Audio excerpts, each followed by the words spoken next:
마가복음 16장 9절에서 15절까지 말씀 한 절씩 교독하시겠습니다. 예수께서 안식 후 첫날 이른 아침에 살아나신 후 전에 7 귀신을 쫓아내어 주신 막달라 마리아에게 먼저 보이시니 마리아가 가서 예수와 함께 하던 사람들이 슬퍼하며 울고 있는 중에 이 일을 알림해 그들은 예수께서 살아나셨다는 것과 마리아에게 보이셨다는 것을 듣고도 믿지 아니하리라. 그 후에 그들 중 2 사람이 걸어서 시골로 갈 때 예수께서 다른 모양으로 그들에게 나타나시니 2 사람이 가서 남은 제자들에게 알렸으되 역시 믿지 아니하니라. 그 후에 11 제자가 음식 먹을 때 예수께서 그들에게 나타나사 그들의 믿음 없는 것과 마음이 안악한 것을 꾸짖으시니 이는 자기가 살아난 것을 본 자들의 말을 믿지 아니함일러라. 함께 읽겠습니다. 또 이르시되 너희는 온 천하에 다니며 만민에게 복음을 전파하라. 아멘. 부활의 목격자라는 제목으로 오미교 목사님 말씀 증거해 주시겠습니다.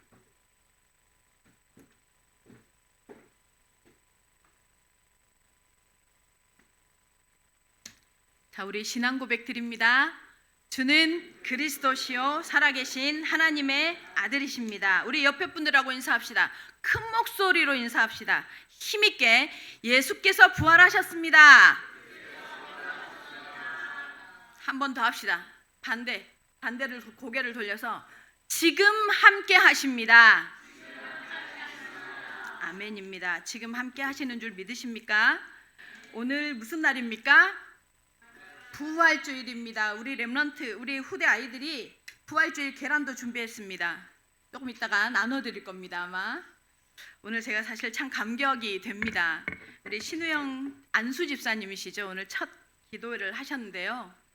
제가 여기 이 오클랜드 뉴질랜드에 와서 사역하고 처음으로 중직자를 올해 세웠습니다. 그죠? 교회를 이전하면서. 근데 우리 장로님이 그 첫 중직자가 되셨습니다. 근데 오늘 첫 기도를 부활주일에 예수님이 살아나신 부활주일에 첫 기도를 하게 돼서 너무너무 감격이고, 사실 여러분 아십니까? 우리 교회가 조금씩 변화되어지잖아요. 뭔가 완성되어지죠. 그런 모습들이 사실은 우리 신우영 집사님과 곽호림 집사님 2분의 공이 참 큽니다. 그래서 지금 통번역실도 거의 완료가 됐습니다. 그리고 이런 모든 것, 이 강단이며 지금 교회 내에 이렇게 건물 전체적인 부분은 우리 신영 집사님하고 우리 곽호림 집사님이 거의 마무리하고 진행하고 준비합니다. 감사하시기 바랍니다. 하나님께 너무 감사하고 2분의 중심에 너무 감사를 드립니다. 자, 오늘 부활주일인데요. 부활주일 예배를 드려야 하지 않겠습니까? 요즘 이런 얘기하죠. 인간 재수 없으면 200살까지 산다고. 어떤 강연자가 그 얘기하더라고요. 재수 없으면 200살까지 산다. 이제 100세 시대라는 말이 그냥 뭐 내 다음에 100세 시대가 온다가 아니라 이제 100세 시대인 것 같습니다. 그죠? 8, 90을 넘기고 100세에 가까우신 어르신들이 참 많습니다. 오래 살게 됐습니다. 우리 아이들 시대에, 우리 지금 키우고 있는 아이들, 우리 이제 후대 아이들 시대에는 아마 150, 200까지 수명이 연장될 수 있을 거다라는 얘기들을 합니다. 예전 같았으면은 병으로 죽는 사람들이 많았잖아요. 그죠? 근데 이제 이 질병들이 계속 정복이 되어져 가는 겁니다.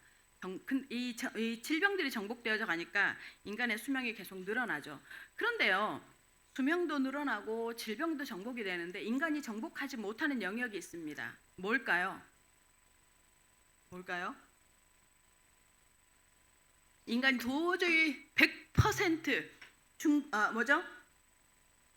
정복하지 못하는 영역, 죽음입니다. 모든 인간은 100% 죽습니다. 수명이 연장되어져도 질병이 정복되어지고 과학기술이 발달하고 의학이 발달하고, 그럼에도 불구하고 인간의 죽음 문제는 해결이 안 됩니다. 그래서 모든 인간은 100% 죽습니다. 맞죠? 우리도 반드시 죽는 날이 오겠죠. 그래서요, 인간에게는요 아직도 2가지 과제가 남아 있어요. 하나는 이 죽음 문제, 그리고 죽음 이후에 도대체 무슨 일이 있는지 너무너무 궁금해해요. 죽고 나면 진짜 스티븐 호킹이라는 그 천재 물리학자는 그렇게 얘기하죠. 우주의 먼지로 사라진다고. 여러분도 그렇게 생각하십니까? 아니라서 여기 와 있는 줄 믿습니다. 여전히요, 인류는요, 죽음 이후에 뭐가 있을까? 어떤 상태가 되어질까? 그걸 모르니 두 번째, 인생의 목적, 다시 말하면 인생의 본질이 무엇인지를 모릅니다. 죽음 이후에 어떤 상태가 오는지 모르면 인생의 본질이 무엇을 위해서 살아가야 되며 인간은 왜 누구에 의해서 창조되어졌는지 모릅니다. 그래서 죽음은요, 인생에게 있어서 굉장히 중요한 인생 문제의 해결 포인트입니다. 자, 그런데 여기에 누가요? 죽음 이후에 무슨 일이 있으며 인간은 어떻게, 인간의 본질은 어디를 향해 가야 하는지를 대답을 해주는 존재가 계세요. 그분 누구예요? 예수님입니다. 오늘 부활하신 예수님입니다. 예수님은 죽은 이후에 인간이 바로 사라지지 않는 것을 보여주신 분이에요. 영혼이 우주에 흩어져요? 예수님도 흩어지셨어야죠. 안 흩어집니다. 죽음 이후에 인간은요, 반드시 심판이 있음을, 죽음 이후에 세계가 있음을 예수님은요 보여주십니다. 예수님의 부활을 통해서. 그리고 그러면 본질적으로 인간은 먹고 싸고 자고 육체의 쾌락을 위해서 노는 존재가 아니라 어떤 존재예요? 인간은 하나님과 연결되어진, 영적 세계와 연결되어진 존재인 것이요, 예수님의 부활을 통해서 설명되어지고 있는 거예요. 인간은요, 하나님과 연결되어져 있어요. 다시 말하면 영적 존재예요. 인간은 영적 존재입니다. 하나님께서 창세기에 하나님이 자기 형상대로 사람을 창조했어요. 하나님의 형상은 요한복음 4장 24절에 보니까 뭐라고요? 하나님은 영이시니 이렇게 말합니다. 영이다라는 말은 무슨 말이에요? 무슨 말입니까? 육체는 가지고 있지 않지만요, 인격과 실제는 존재한다는 소리입니다. 그 형상이 우리 인간에게는 있습니다. 그 인간에게요, 이 영적 존재라는 의식이 떠나면 기독교가 종교가 됩니다. 인간이 영적 존재라는 사실을 인지하지 못하면 복음은요, 의미가 없습니다. 목적이 삶의 이유가, 삶의 방법이 뭐가 되어져야 돼요? 착하고 바르고 선하고 옳고 사람들의 평가에 기대야 합니다. 근데 인간의 영적 존재다라는 말은 무슨 말이에요? 아니요, 그 모든 것이요, 어디로부터 시작이 되어져야 된다는 거예요? 하나님과의 관계에서 시작이 되어져야 한다는 거예요. 하나님의 영의 은혜를, 하나님과 관계 있어야 한다는 말이에요. 그게 하나님의 형상대로의 응답이에요. 그것을요, 예수님이요, 부활을 통해서 우리에게 보여주셨어요. 근데요, 인간은요, 창세기 3장의 문제를 겪으면서 완전히 하나님을 떠나 있습니다. 창세기 3장에 죄 문제로 인해서 창세기 3장에 그 죄를 갖다 줬던 사단에게 장악되어지면서, 그 사단에게 장악되어졌다는 말이 얼마나 실감나게 표현해 놓은 데가 있냐면, 마태복음 4장에 보면 예수님이요, 막 공생애를 시작하실 때 어떻게 해요? 사단이 찾아와요. 40일 동안 금식하신 후에 사단이 찾아와서요, 예수님을 시험하는데 뭐라고 감히 말하는 줄 아세요? 모든 천하 만국을 보여 뭐라고 말해요? 내게 엎드려 절하면, 이렇게 말해요. 감히 예수님한테, 하나님이신 예수님한테. 이게 무슨 뜻인 줄 아세요? 처음 하나님의 형상대로 인간을 만들었는데, 그래서 생육하고 번성하고 충만하고 정복하고 다스리라고 하나님이 가지고 있었던 모든 권리와 축복을 인간에게 위임시켜 주셨는데, 이걸 위임받은 인간이요, 그걸 그대로 가지고 누구의 밑으로 들어가 버렸어요?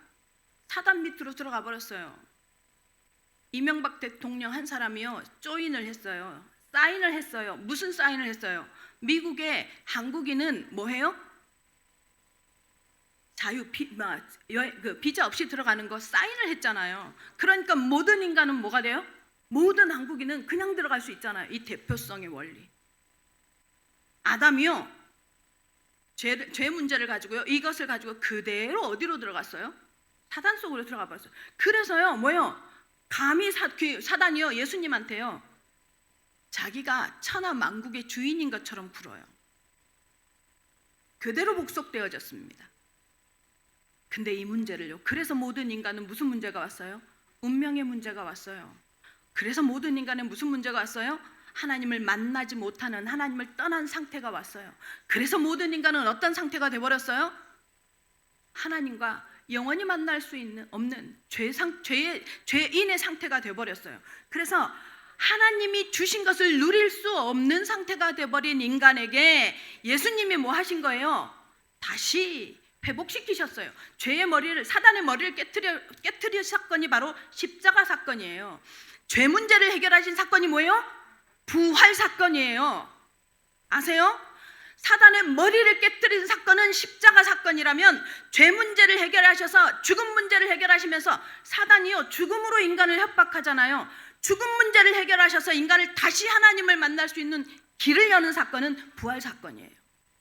오늘 오클랜드 예언교회 성도 여러분, 이 부활이 여러분에게 아멘이 되시는 시간이 되시기를 예수님의 이름으로 축원합니다.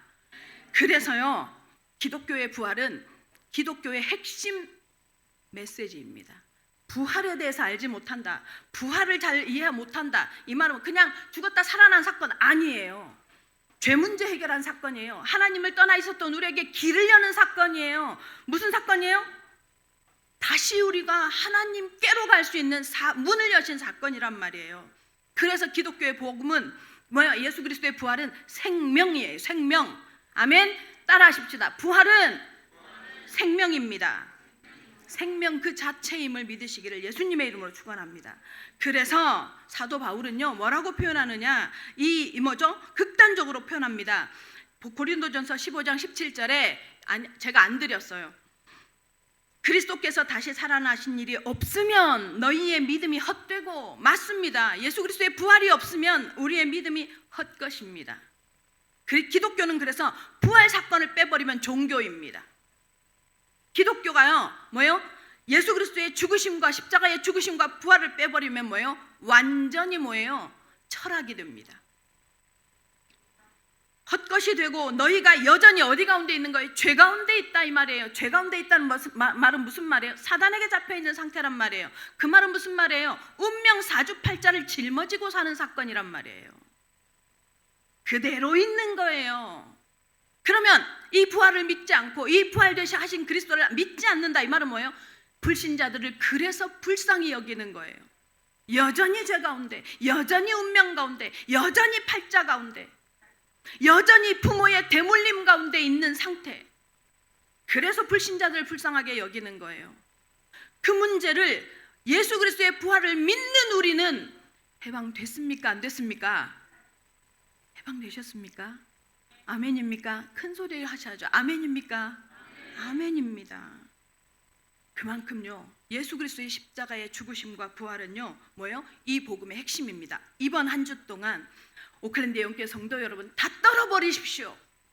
모든 저주재앙을 떨어버리십시오. 모든 인간의 고뇌, 슬픔, 생각, 인간관계에서 오는 압박, 모든 것 떨어버리셔도 되는 신분이심을 누리시기를 예수 그리스도의 이름으로 축원합니다. 아멘. 첫 번째입니다. 부활의 목격자입니다. 9절 같이 읽겠습니다. 16장 9절 시작. 예수께서 안식 후 첫날 이른 아침에 살아나신 후에 전에 7 귀신을 쫓아내어 주신 막달라 마리아에게 먼저 보이시니. 아멘. 잠깐만요. 오늘 본문 잠깐 두세요. 다시 한번 잘 보세요. 예수께서 안식 후 첫날 이른 아침에 살아나신 후에, 자, 그것까지 인정.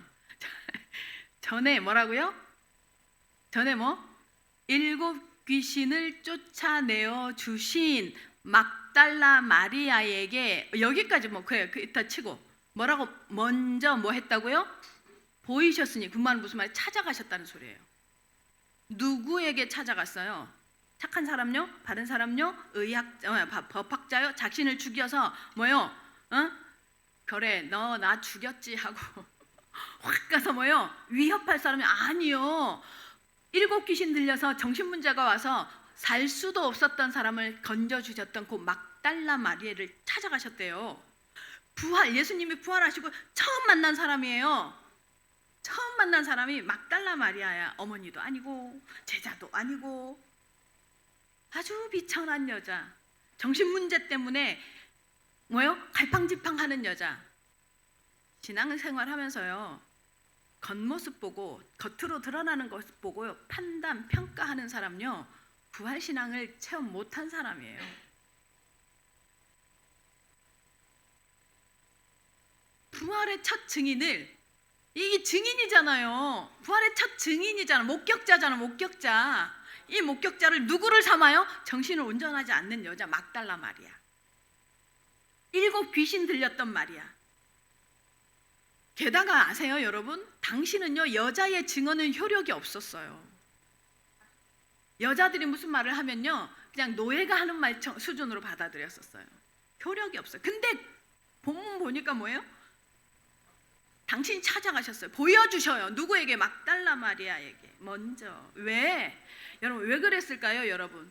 왜 막달라 마리아를 찾아갔을까요? 이 귀신 들렸던 여자를 찾아갔을까요? 이 정신 문제 있었던 여자를 찾아갔을까요? 왜 그랬을까요? 저는 이게 너무 궁금했어요. 바르고 똑바르고 의롭고 착하게 살고 경우 바르고 단정하고 지혜롭고 똑똑하고 완전히 거리가 먼,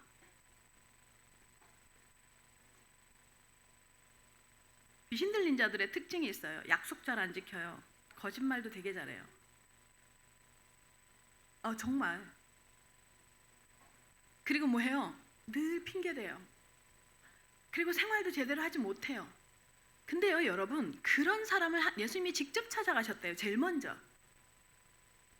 왜 그랬을까요? 저는 그렇게 생각해. 여러 가지 자료들을 찾아보는데 왜 그랬는지는, 왜 막달라 마리아였는지는 잘 이렇게 공식적으로, 학문적으로 나와 있는 자료는 없어요. 근데 제가 이걸 계속 묵상하면서 왜 그랬을까? 그 막달라 마리아가 되어봤어요. 마음의 심정으로. 이랬을 거라는 생각이 들어요. 참 절박했겠다. 얼마나 절박했을까? 세상을 잘 살고 바르게 살고 의롭게 살고 이런 사람들하고 다르게 세상에 한 걸음 나가기도 무서웠을 테고, 자신의 인생에 대한 기대도 할 수 없었던 이 여자는 얼마나 절박했을까? 그래서요, 누군가 자신을 인정해주고 바라봐주는 게 얼마나 놀라운 힘이었을까? 이 막달라 마리아, 7 귀신 들려서 정신문제가 왔었던, 그래서 사람들이 다 손가락질했던 이 여자는 예수님 밖에는 없었을 거란 말이에요. 그렇지 않았을까요? 예수님의 사랑 외에는 가족도 외면했었을 텐데 예수님 밖에는 없었을 거예요. 그래서 아마 막달라 마리아의 사랑은 아마 절박한 사랑이었을 것 같아요. 무조건적인 사랑이었고 너무 간절했을 거예요. 예수님을 향한 막달라 마리아의 사랑은. 예수 그리스도만 이 막달라 마리아 문제를 해결해 줄 수 있잖아요. 여러분 있죠? 삶을 기준으로 보면요, 잘 사는 사람들이 좋습니다. 그리고 그들에게는 왠지 복음이 필요 없을 것 같단 말이에요. 근데 그 내면에요, 혼자 막달라 마리아처럼 시달리고 있는 영역이 있을 것을 아시기 바랍니다. 있을 겁니다. 막달라 마리아는 자기 문제를 해결해 주신 그리스도, 그 귀신을 내쫓아 주신 예수 그리스도에 대해서요, 잊을 수 없었을 거예요. 그래서 막달라 마리아가요, 뭐 하러 가서 만납니까? 시체에 모략 바르려고 갔다가 만난 거잖아요.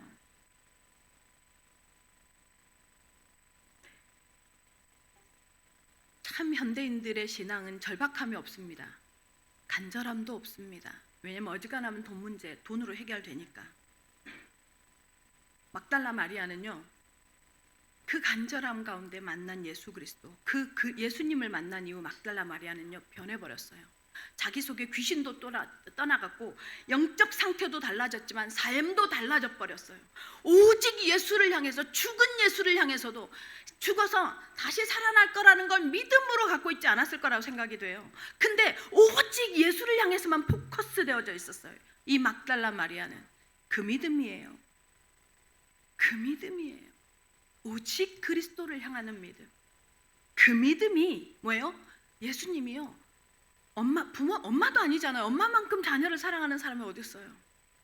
엄마도 아니고 제자도 아니고요. 참 하나님이신 시선으로 바라보는 예수님의 시선은 뭐예요? 막달라 마리아를 향해서 갔던 거예요. 간절함으로 그리스도를 만나면, 간절한 마음으로 예수 그리스도의 말씀으로 인해서 은혜를 받으면요, 반드시 오는 결과가 변화입니다. 변화되어집니다. 말씀을 듣고 말씀을 읽습니다, 우리가. 근데요, 상태가 변화되어지지 않아요. 내 완악함이 깨어지지 않아요. 그게 뭐예요? 성령이 내게 역사하는 성경 읽기, 성령이 내게 역사하는 성령의 말씀 듣기가 안 되는 거예요. 이 막달라 마리아가 예수를 만나고 나서 너무 놀라서 뭐예요? 너무 기뻐서 누구에게 달려가요? 제자들에게 먼저 달려가요. 제자들이 모여있는 공동체 같이 모여있는 곳으로 먼저 달려갑니다. 근데 뭐예요? 가서 예수님이 부활하셨다고 믿어요, 안 믿어요? 안 믿어요. 보세요, 10절 보세요. 10절 다 같이 시작. 마리아가 가서 예수와 함께하던 사람들이 슬퍼하며 울고 있는 중에 이 일을 알림해. 아멘. 말을 하는데요, 11절 계속 11절 시작. 그들은 예수께서 살아나셨다는 것과 마리아에게 보이셨다는 것을 듣고도 믿지 아니하리라. 듣고도 믿지 아니하니라. 안 믿어요, 제자들. 게다가 마리아가 어떤 여자인 줄 알아요? 정신이 온전하지 않은 여자야. 그래서 안 믿었나 봐요. 그랬나? 그런 짐작이 되죠. 그래서 이런 생각을 한 것 같아요. 너무 슬퍼서 정신줄 났구나. 정신줄 나버린 게야, 저 여자가 지금. 제자들 어쩌고 있어요. 너무 슬퍼서 울고 있어. 듣고도 믿지 않고. 뭐 우리라도 그럴 수 있죠. 죽었던 사람이 어떻게 살아납니까?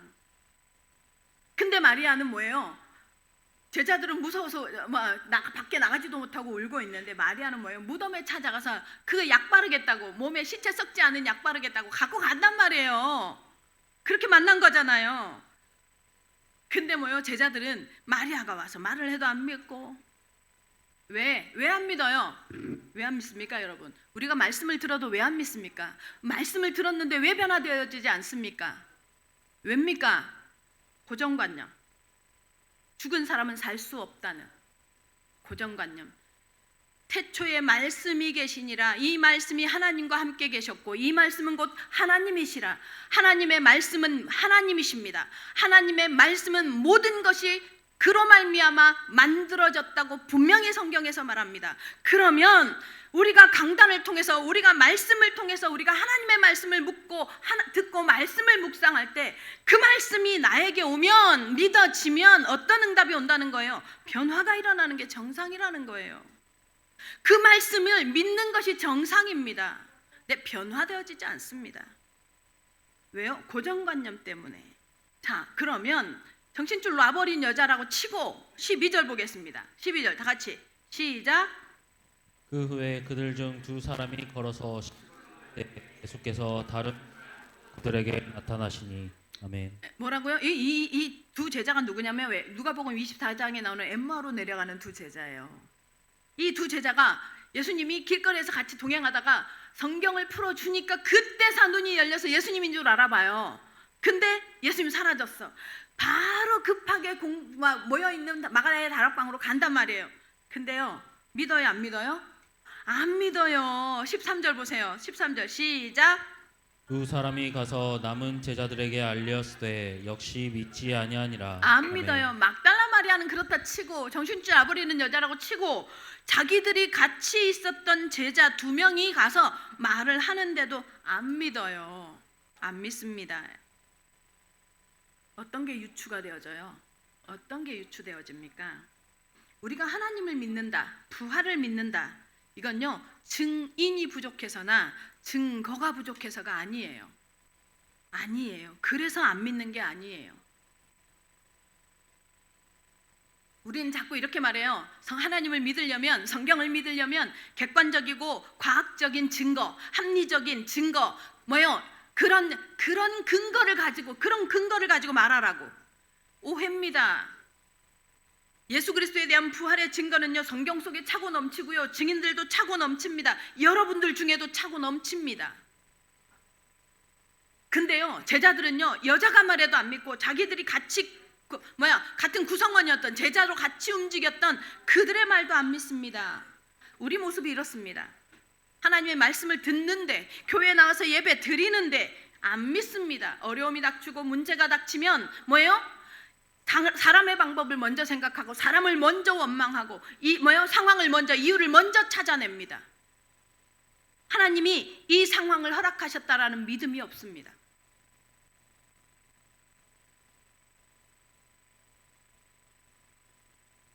그래서 불안하고 두려워합니다. 말씀에 대한 기대가 없죠. 확신도 없고.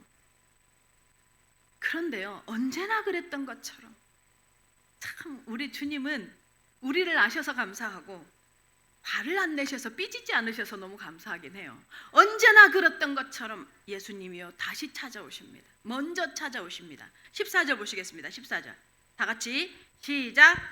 그 후에 11 제자가 음식 먹을 때 예수께서 그들에게 나타나사 그들의 믿음 없는 것과 마음이 완악한 것을 꾸짖으시니 이는 자기가 살아난 것을 본 자들의 말을 믿지 아니함일러라.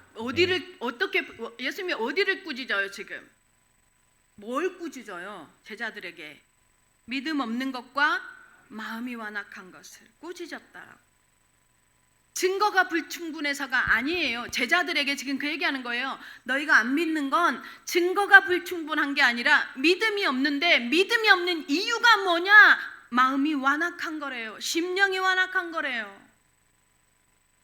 우리가요, 하나님의 말씀을 잘 못 듣고 못 믿는 거예요. 말씀대로 살지 못하는 거예요. 우리의 마음의 문제예요. 결국 인간의 문제는요, 마음의 완악함의 문제, 심령의 문제라고 말씀하십니다. 그래서 예수님은 예수님의 제자들을 야단치십니다. 자기들의 고정관념 때문에, 자기들이 알고 있었던 상식 때문에 하나님의 말씀을 믿지 못하는 것. 오늘 이 부활주일 아침에 오클랜드 예원교회 성도 여러분, 이 자리에 앉아 있지 마시고 부활이 믿어지시기를 예수님의 이름으로 축원합니다. 그리고 그 부활의 능력이 지금 내게 그대로 역사하고 계심도 믿으시기를 예수님의 이름으로 축원합니다. 예수님의 부활은요, 부활 사건이나 이벤트가 아니에요. 예수님의 부활은요, 살아계셨을 때 역사했었던 그대로 지금 우리와 성령으로 함께라는 확신이고 하나님의 선포인 줄 믿으시기를 바랍니다.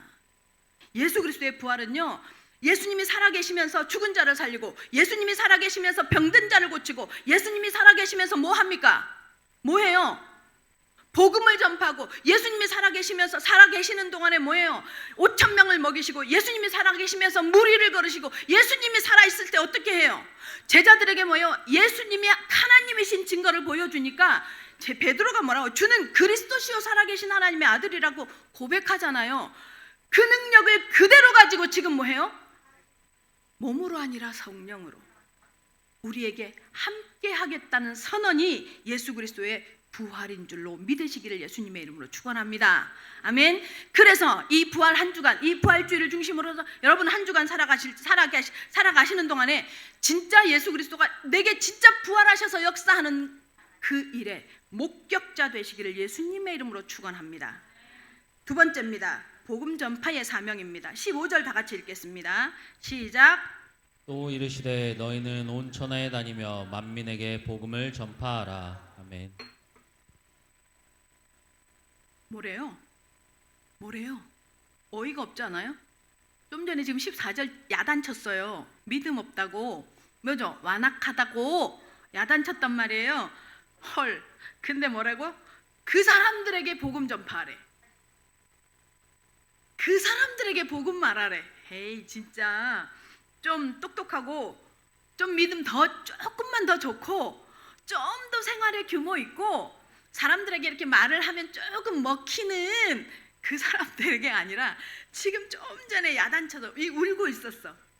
여자가 가서 말할 때 울고 있었어. 자기들 동료들이 와서 말하니까 자기들의 고정관념 때문에 못 믿던. 그래서 찾아오셔가지고 이놈야, 내가 지금까지 살아난다고 몇 번을 말했냐? 3번을 말해요. 예수님이 말하지 않았냐? 그대로 왜 내가 하는 말을 못 믿냐?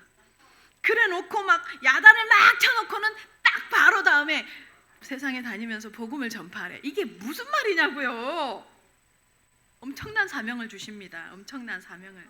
좀 똑똑하고 좀 지혜롭고 좀 영향력 있는 사람에게 해도 될똥말똥인데 방금 전까지요 실컷 고사리 준 그 제자들에게 말하는 거예요. 우리에게요. 우리에게 참 잘 안 믿죠. 우리 참 잘 안 믿어지잖아요. 우리 능력 별로 없는 거 복음 전하려고 하면 왠지 내 모습이 왜 이렇게 잘 보이는지, 복음 말하려고 하면 왜 이렇게 내가 없는 것만 보이는지, 그죠? 복음 말하려고 하면 쟤는 있는데 나한테 없는 것만 자꾸 보여. 인격이 보여. 막 내 인격이 보여. 이러는 우리한테 복음 말하래요. 응? 왜 내가 잘하지 못한 것만 막 생각나는지 모르겠는데 그걸 이 복음 전하래요. 이 사명을 부여하십니다. 오클랜드 영계 성도 여러분, 오늘 왜 우리가 부활주일 예배를 드리는 줄 아십니까? 이것 때문입니다. 이게 부활의 의미입니다.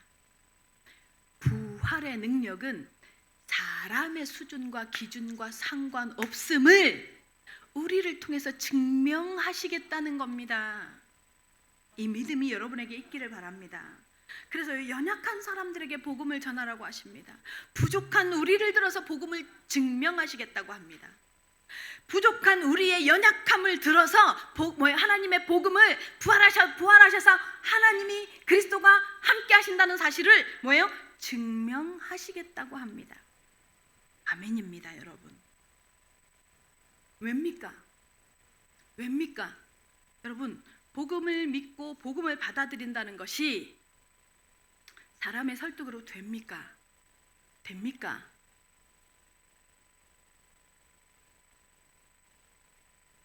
인간의 조건으로 됩니까? 안 되는 걸 설명하는 거예요. 완전히 안 돼요. 그냥 안 되는 게 아니라 완전히 안 돼요. 복음 선포는요, 논리나 합리나 무슨 이성이나 똑똑함으로 전달되어지는 게 아니에요. 오직 성령이 너희에게 임하시면이 되어져야 돼요. 아멘. 오직 성령으로만 가능합니다. 그래서 성령이 임하지 않으면 전도는 못하는 게 아니라요, 불가능한 거예요. 불가능한 거예요. 사람의 영역 아니에요. 전도는, 복음을 말하는 건요 사람의 영역 아니에요. 그래서 여러분, 내가 전도를 한다, 내가 선교를 한다. 여러분, 어떤 목사님이 그 말씀을 하시더라고요. 전도 선교는 실패가 없다라고 말씀하시는 거예요. 전도 선교에 실패했다는 것은 딱 한 가지라는 거예요. 뭐예요? 안 하는 것이라고. 안 하는 게 실패하는 거라고. 안 하는 게 전도하지 않는, 뭐죠? 전도 선교에 실패하는 거라고. 우리가 복음을 말할 때 어떤 사람이 영접을 한다, 우리가 복음을 말했더니 그 사람이 아멘 하면서 받아들였다. 우리의 능력이요? 아니요. 성령이 그 사람의 마음을, 문을 여시는 것입니다. 설득하는 게 아닙니다. 그래서 예수님이요, 부활의 첫 목격자를 누구 삼냐? 정신문제에 있었던 사람, 귀신 들렸던 여자를 삼으신 거예요. 그런 간절함, 그 중심, 예수 그리스도의 영 외에는, 예수 그리스도가 나와 함께하는 것 외에는 나에게 소망이 없음을 믿은 사람. 오클랜드 영교회 성도 여러분, 여러분의 연약함이 드러납니까? 여러분의 부족이 드러납니까? 여러분의 실수가 드러납니까? 여러분의 능력, 삶, 수준이 형편없습니까? 그만큼 간절함인 것을 믿으시기를 예수님의 이름으로 축원합니다. 그 간절함으로 부활하신 하나님의 능력이 체험되어지는 목격자들 되시기를 예수님의 이름으로 축원합니다. 그래서 부활의 증거는요, 어디까지 가야 되느냐? 지금 뭐라고 말씀하세요? 어디까지요? 땅끝까지 가라고 말씀하세요. 부활을 본 사람들을 향해서 땅끝까지 가라고. 우리의 땅끝은 어디입니까? 이 서쪽 지역인 줄 믿습니다. 땅끝을 향해서 부활의 목격자 되라고 지금 말씀하시는 겁니다. 여러분 아세요? 복음을 전한다, 복음을 선포한다.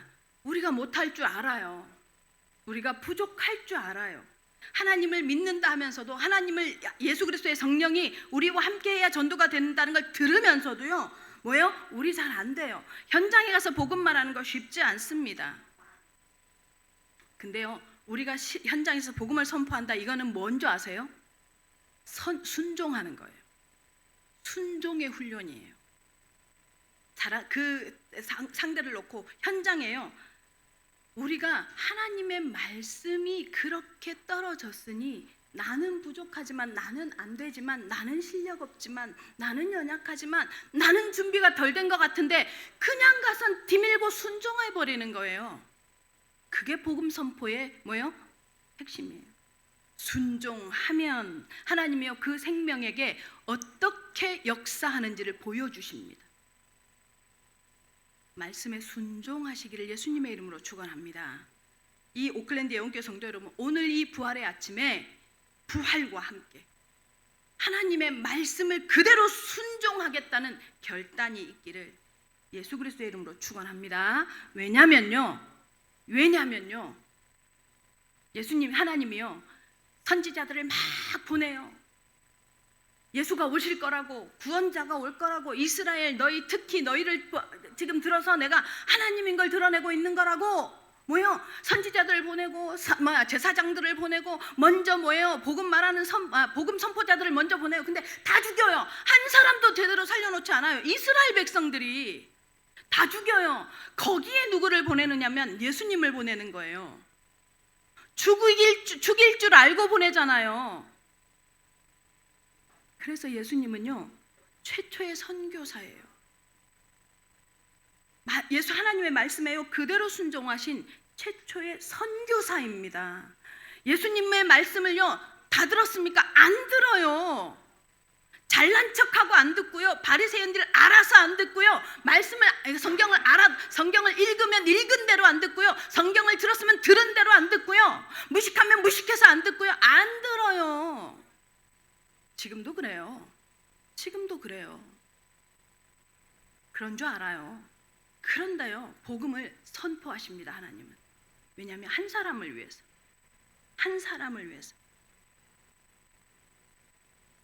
복음을 증거한다. 복음을 증거하라. 복음을 전파하라. 이 말은 무슨 말이에요? 그 말대로 이제 부활을 안 믿었잖아. 너희의 고정관념 때문에 안 믿었잖아. 근데 나 살아났잖아. 다시 예수님이 명령하죠. 이 말씀을 들으면 이 소리예요. 이 말씀에 순종하면 현장에서 뭐예요? 예수 그리스도가 부활의 증거를 보여주신다는 사실이에요. 오클랜드 예원교회 성도 여러분, 정말로 여러분에게 여러분의 삶에서 말씀에 순종해서 부활의 증거의 목격자가 되어지는 하나님의 사람들 되시기를 예수님의 이름으로 축원합니다. 결론입니다. 김헌이라는 사람, 교수예요. 교수, 인문학자예요. 이 사람이 질문의 시간이라는 책을 썼어요. 제가 요즘에 책을 좀 이북을 사서 보거든요. 근데 이 사람이 인문학자가 예수님의 십자가에 관한 책을 써요. 그 부활에 관한 책을 썼는데 뭐라고 썼냐면 예수님의 고난과 죽음, 부활을 주제로 책을 써요. 인문학자가 뭐냐면 인간다움을 연구하는 사람이에요. 그게 진짜 모순이죠. 이렇게 이제 쓰는데 이 사람이 강조하는 내용이 있어요. 이 사람이 무슨 내용을 강조하냐면 예수님의 삶을 통해서 좋은 삶이란 무엇인가를 이렇게 보여줘요. 그러니까 여기 이 사람은 이제 되게 종교적이니까 좋은 삶이라고 말하는데 하나님이 원하시는 생명력 있는 삶이 무엇인가에 대한 질문을 해요. 질문을 자꾸 던져줘요. 제가 질문을 잘해요. 하나님께. 이게 질문을 잘하는 책을 보면 되게 좋아하거든요. 근데 이분이 그런 질문을 해요. 질문을 이렇게 건네는데 이분이 뭐라고 하냐면 예수님이 인류의 구원자로서 첫 거듭을 내디디셨을 때 이렇게 얘기하죠. 회개하라, 천국에 가까웠느니라 라고 말하잖아요. 그런데 여길 바꿔요. 대목을 바꿔요. 회개하라라는 말을요, 생각을 바꾸라 이런 단어로 바꿔요. 문장을 바꿔요. 회개하라, 천국에 가까웠느니라가 아니라 뭐냐면 생각을 바꾸라, 천국에 가까웠느니라 이렇게 바꿔요. 이렇게 바꿔보면 어떨까요? 라고 이제 질문을 해요. 여러분 하나 물어봅시다. 하나님 사랑하십니까? 하나님 사랑하십니까? 아멘 합니까? 하나님을 믿으십니까? 아멘. 하나님을 믿습니까? 라는 질문과 하나님을 사랑하십니까의 질문이 어떤 차이가 있는 것 같아요? 저한테 대답 안 하셔도 돼요. 생각 한번 해보세요. 이번 주에 하나님을 믿습니까? 하면 그럼 당연히 믿죠. 하나님을 사랑하십니까는 뭘까요? 우리가 이렇게 회개하라 천국이 가까웠느니라 이 말은 우리 뭐 주일날도 가끔 참 우리가 이전에 이렇게 속해 있었던 단체에서는 회개에 대한 얘기를 잘 안 해요. 그래도 이런 거 있잖아요. 잘못했어요 하나님. 이거 잘못된 것 같아요. 회개하잖아요. 회개해요. 근데 행동을 바꾸는 생각을 바꾸는 것은 잘 안 해요. 말씀을 들어도 우리가요 하나님이 원하시는 삶을 살기 위해서요 진짜 중요한 게 뭐냐면요 하나님께서 하시는 말씀, 하나님이 우리에게 주신 말씀을 붙잡고요 그 말씀대로 우리의 고정관념을 바꾸는 거라는 거예요. 그 말씀을 예수님이 우리에게 주신 말씀을 붙잡고 내 생각을 바꾸는 거예요. 그 목소리가 계속해서 우리한테 들려야 한다는 거예요. 김원이라는 이 교수의 말은 하나님의 말씀을 들을 때 계속해서 네 생각 바꿔라는 소리가 들려야 된다는 거예요. 부활의 이 아침에 작년에도 드렸고 또 내년에도 예배를 드리고 매년 드리는 부활주일 예배가 아니라 오클랜드 예언교회 성도 여러분 말씀의 영향을 입어서 생각이 바뀌고 가치관이 바뀌는 진짜 응답받는 부활주일이 되시기를 예수 그리스도의 이름으로 축원합니다.